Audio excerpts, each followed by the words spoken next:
Welcome to a new edition of the Famous Interviews with Joe Dimino. On this episode, we talk with Clinical Certified Hypnotherapist, NLP Practitioner, author, motivational speaker, and wellness coach, Angela Myer. She specializes in empowering people all over the globe. For over 20 years, she has worked with people of all ages, backgrounds, religions, and professions. Angela has been voted the best hypnotherapist within her areas for the past 12 consecutive years. She has received several awards and has supported people with various addictions, traumas, mental health issues, fears and phobias, and general life situations. She has successfully healed and faced the challenges addressed in her book, The Undetected Narcissist, as well as her podcast show. Angela is passionate about teaching people about the polarity of human beings. Enjoy this interview. Well, first and foremost, thank you for taking a minute out. And I want to hop in to your life before we get into hypnotherapy and being a writer and a motivational speaker and a coach. I want to kind of get to what we've lived through the last couple of years, which has been COVID for the 2+ years. How did you survive through that time period, and how has it changed the way that not only you live your life, but the way that you approach business?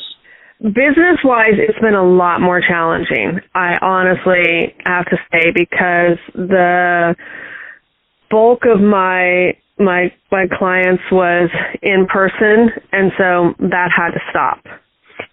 And I mean, people just were afraid to, go in person, and there was that whole telehealth thing, like if it's anyone in the healthcare profession, you have to wear a mask. So it did impact my business in that area.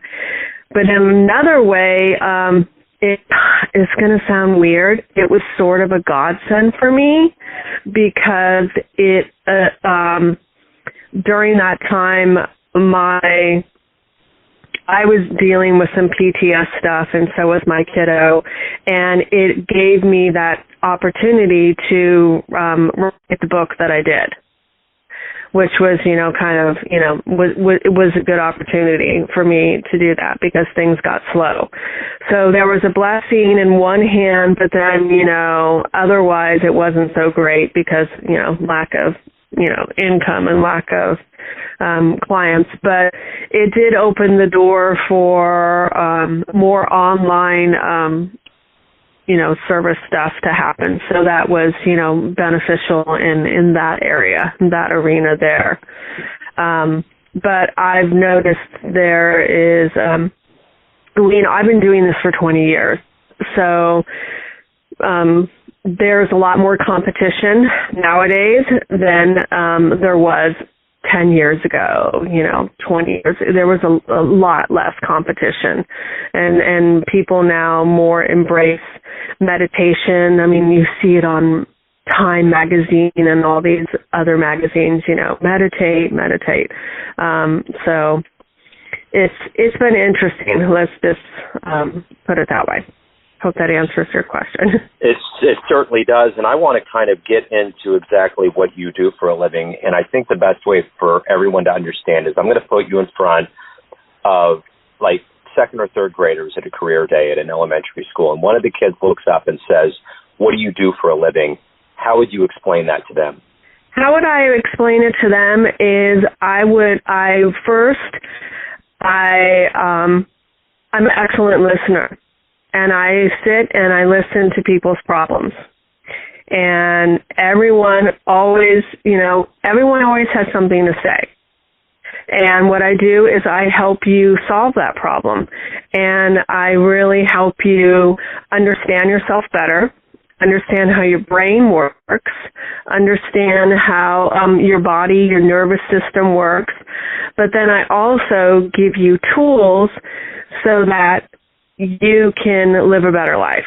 And when I say a better life, I can give you tools that will help you calm yourself down, how to solve problems, how to communicate with difficult people, how to have more compassion and more kindness towards another person, and to recognize the signs when someone's really struggling and they need help, but they don't know how to ask for it.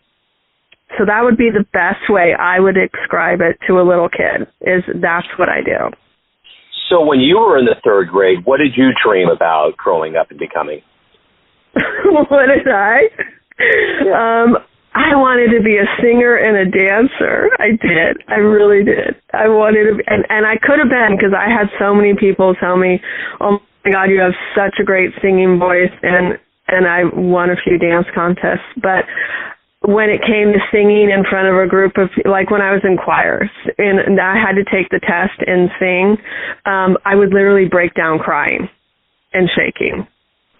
And so I can sing in a car, I can sing around some of my friends, but if you get me out to karaoke, I'm literally shaking, but I can do it, and I sound great, but it's weird. But then I can get in front of a bunch of people, and I can do a presentation, and I can talk about stuff, and I'm totally fine. I don't know what the difference is with singing and just public speaking. No fear of public speaking, just fear of singing. So obviously things are different. Are you happy with how everything turned out? Oh yeah, I love what I do. I really, really do. And everyone that meets me is just like, you're so good at this. I mean, I've had some people say you're the best at what you do, and I have been voted, the best hypnotherapist for the past 12 consecutive years for San Oregon. And I've gotten some awards and stuff. I really do love what I do, because I look at people as we are so unique, and you can't franchise a person. You really can't. And so that's kind of my story. Is I used to work at Positive Changes Hypnosis. That used to be a franchise. And my district manager was Michael Porter, and we became really, really best buds.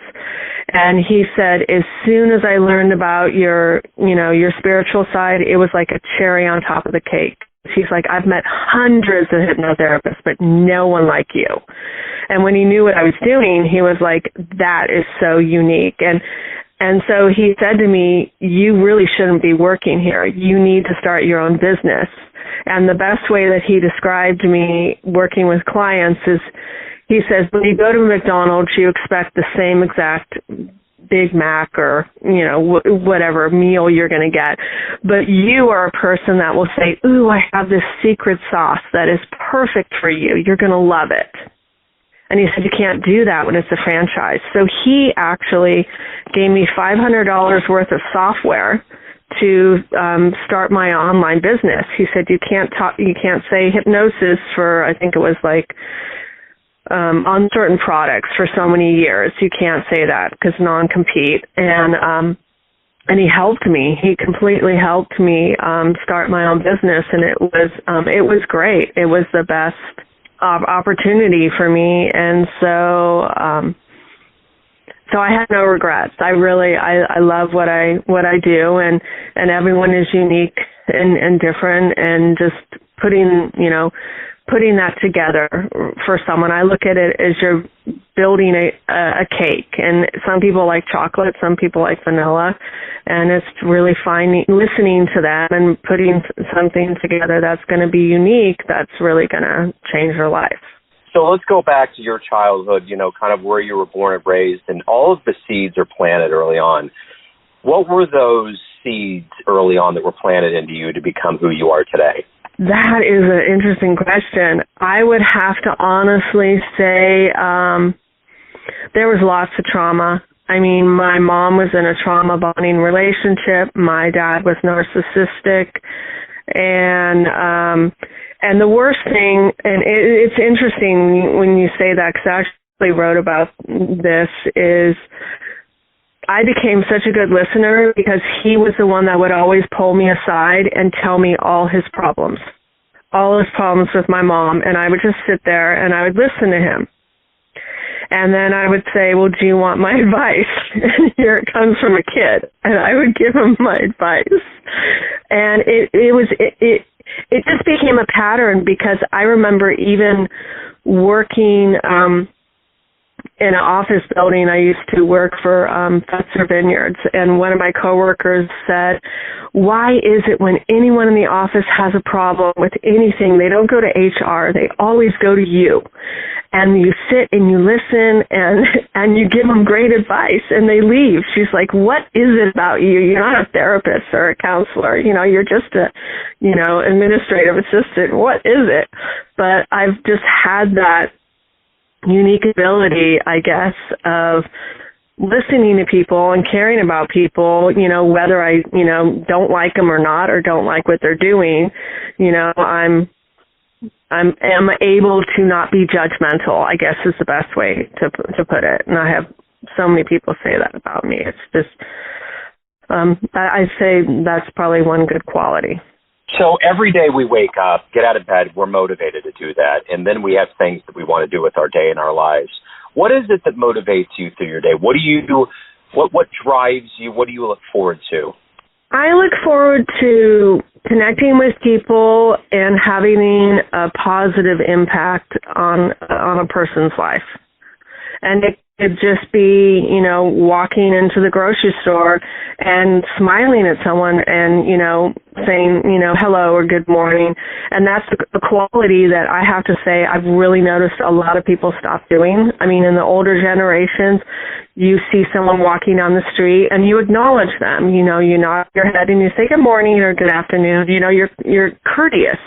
And I don't see that in a lot of people nowadays. And so I look at it as, no, I'm going to do that. And when I do it, especially to someone that is older, they really appreciate it. They really light up and they say thank you. And, they're nice because I believe in showing mutual respect and common courtesy to, other people. And when I see someone having a bad day or struggling in my mind, I bless that person. I bless you. I hope you have a great day. I hope, something good happens to you.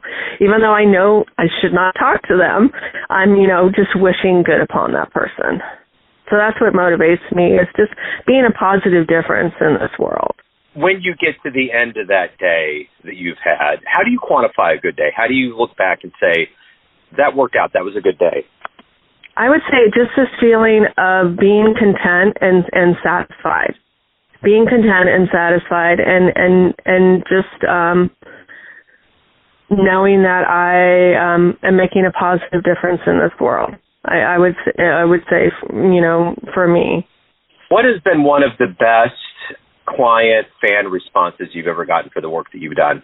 When someone has said, you saved my life, or you totally transformed my life, or when someone says, I wished I would have met you 10 years ago, or 20 years ago, or 30 years ago, or 40 years ago. I think those are the best compliments, I've gotten from people, is how I've made a huge impact, or some people have said, I wouldn't be alive, if I didn't meet you. Comments like that, mean a lot, to me, that, because, a lot of times when people are struggling that bad, it's really personal and private, but when they share how you really changed their life, for the better, because they were thinking about, self-harm or stuff like that, it really hits you deeply. So the other thing that really kind of propels us in our lives are the heroes, the people we look up to. Who's been a hero or a role model for you? I mean, there's lots of people out there. I mean, I have to say who I really appreciate his work right now is Paul Siegel. Hopefully I'm pronouncing his last name right. But he channels stuff, and I love his channeling work. And his stuff actually really, really helped me when I was, going through, I would say, my dark passage. They call it, the dark soul of the night. To me, his work was my savior, because I was dealing with a covert narcissist, which is one of the most dangerous ones you can deal with. And still stay true to myself and true to what I do and not let that person destroy me. And so his work really, really spoke to me, and it resonated with me on the path and the journey that I'm on and my purpose and all of that. So if you could meet one person alive on the planet right now, who would it be? Who would you love to meet and talk to? One person. Oh, I'd love to talk to him. Oh, yeah. I'd love to talk to him because what I find so interesting is when he's channeling, they'll say, Paul's interrupting right now, or Paul's interfering. And it's interesting because it's like there's that human side of it, in that aspect where he has this ability to channel, but he still is confused by it and puzzled by it and has questions by it. And I love that perspective of just showing that, he's human. So everyone out there has a perception of you, your family, your friends, your clients, that you ultimately live your life. Yeah. What's your perception of you? Who do you think you are? I'd have to say my perception of myself is I'm a very unique human being. And I would like to see more people sometimes have I don't want to say the outlook that I have, but to where we're just kinder to each other and more humble and that we really stop and we listen to people and we're patient. And so I would like to see that. And we know when it's hard to describe myself, but the best way that some people have described me, and it sounds weird and it took me a long time to embrace this, but I heard it from at least 5 people and I was like, okay, fine. But some people have said that I'm a saint. And I know it sounds so weird to say that, but some people have said that about me. But when I read the definition of what it means, I was like, yes, that is me. And because I did have, terrible things happen to me, but I can still be kind and loving and sweet and compassionate, and I don't let it ruin me or destroy me. I actually pick myself up, and then I tell people, this is, I be vulnerable. This is what happened. This is what I learned, but I don't let it destroy me. Everyone can have resilience. So That's wonderful. So if anyone out there wants to learn more about you, your services, anything related to your world, where's the best place for them to go? They would have to go to undetectednarcissist.com, and I have a podcast. It's under the same exact name. I'm on Instagram, Twitter. It's Angela Myer, UN. And so, and there's lots of stuff on there because my book's on Amazon. You can find the book on Amazon. So I have that opportunity for people as well. Excellent. Angela, hey, thank you very much for opening up, taking time out today. I really appreciate it. Good luck with everything. Have a great 2023. Thank you. You well, and have a blessed day. Take care. Thanks for tuning in to another famous interview with Joe Dimino, where we cover the world of art, literature, business, spirituality, healthcare, and more from around the globe. If you want to hear more interviews, visit the Famous Interviews with Joe Dimino channel on YouTube. You can also find us on Spotify and Apple Podcasts. Thanks again for listening, and until next time.